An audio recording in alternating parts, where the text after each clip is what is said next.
সবার জন্য সুখবর দিয়েছেন।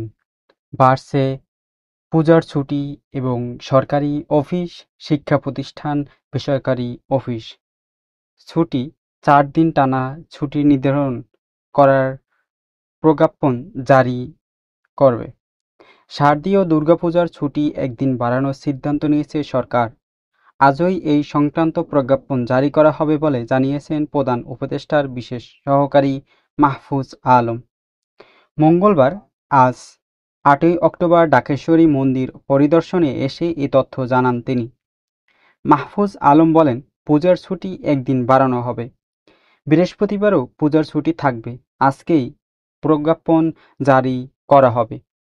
তিনি বলেন, দেশের মধ্যে দেশি বিদেশি সংক্রান্ত চলছে, সেটি প্রতিরোধ করতে কাজ করছে সরকার। দুষ্প্রাপ্যকারীদের ধরতে সরকার সচেষ্ট আছে। কোনো ষড়যন্ত্রকারীকেই ছাড় দেওয়া হবে না। তিনি আরও বলেন, দেশকে যারা অস্থিতিশীল করতে চেষ্টা করেছেন তাদের জন্য বার্তা বর্তমান অন্তর্বর্তীকালীন সরকার সবার সঙ্গে আছে। সরকারি ছুটি ক্যালেন্ডার অনুযায়ী আগামী ১৩ই অক্টোবর রোববার পূজার ছুটি, আর ১১ ও ১২ অক্টোবর শুক্রবার ও শনিবার সাপ্তাহিক ছুটি। তাই এই তালিকায় বৃহস্পতিবারেও ছুটির প্রজ্ঞাপন জারি আজকেই করা হবে।